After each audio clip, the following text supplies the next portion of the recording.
mambo ya mtu kulala na mtu ni mizuka tu ya mtu na mtu huyo, umeona, lakini haiingiliani kwa sababu ni ushamba. Unajua hivyo vitu I think ni kipindi hicho, labda tuseme hata kipindi hicho labda cha kina Lina, cha kina Mwasiti, umeelewa, cha uko nyuma labda kulikuwa kuna hiyo propaganda hizo, lakini sasa hivi kweli sasa hizi kweli haiwezekani.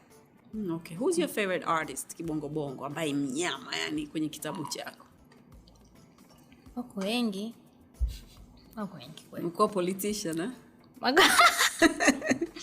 Wapo wengi, mimi nasikiza wasanii wengi sana. Yaani mimi kwanza hata kwenye simu yangu nyimbo zangu sina kama za wenzangu. Nasikiza sana wenzangu. Kuna watu ambao favorite na wasikiza sana. Kama kana Alikiba, namsikiza sana Alikiba, namsikiza sana Ruby, na msikiliza sasa hivi ameingia mtoto wa Mona Lisa Sonia, anavikava fanya vya nyimbo za zamani hivi, inanikumbusha kipindi tuko THT tunaambiwa pigeni cover, yani anapita humo. Wakati unamfikiria ambaye unamsikiliza, let's talk about THT tumalizie. Oh yeah. Tanzania House of Talent. Niliongea na mtu hapa akaniambia kwamba mpango uliopo ni kwamba kuhamisha kutoka pale ambapo ilikuwepo kuipeleka sehemu nyingine. Siwezi kusema wewe kama muasisi, lakini wewe ni mmoja kati ya watu ambao wamepitia kwenye kile chuo.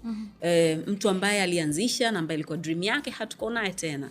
Kuna mpango wote wa nyinyi ambao mlikuweko pale kuweza kuendeleza, pengine kutafuta vipaji, kufungua madarasa mengine ili wengine ambao wanakuja wawe kama nyinyi? Ipo. Mnafanya, yani mna vikao vyenu, si? THT ipo, imeshahamishwa iko Mikocheni. Na ilikuwa kuna ukarabati wa studio umeshaisha. Umeona? Ni sisi sasa wanafunzi ambao tulikuwa pale kujiorganize kurudisha ule umoja wetu uliokuwa tangia zamani. Unajua sasa hivi kila mtu ameshaaminishwa kwenye ndoto zake.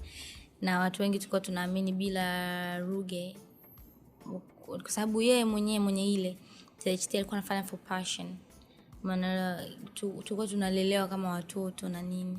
Sasa sio rahisi kwa mtu mwingine kufanya hivyo eh. Kisa hivi lazima iwe business, yani kazi. Kwa hiyo ni sisi kurudi na kujenga ule ujamaa upya, au kuchukua wanafunzi wengine waje na walimu wetu na wale ambao walikuwa viongozi kuitilia mkazo THT ipo. Okay. Na unadhani itawezekana? Yeah. Okay. Inshallah. Mimi nakutakia kheri sana. Sure. Kama kutoka kuna harusi utaniambia inshallah. Kama kutoka kuna michango utaniambia, tutachanga pana ndugu zangu. Nimefurahi kuongea na wewe. Nakutakia kila la kheri. Basically, au si eh? Haya, you guys, mimi nadhani tumemaliza. Ulikuwa unaangalia Salama na Nandy. Take care.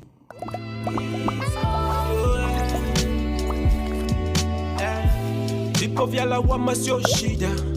Vipo vya kupoteza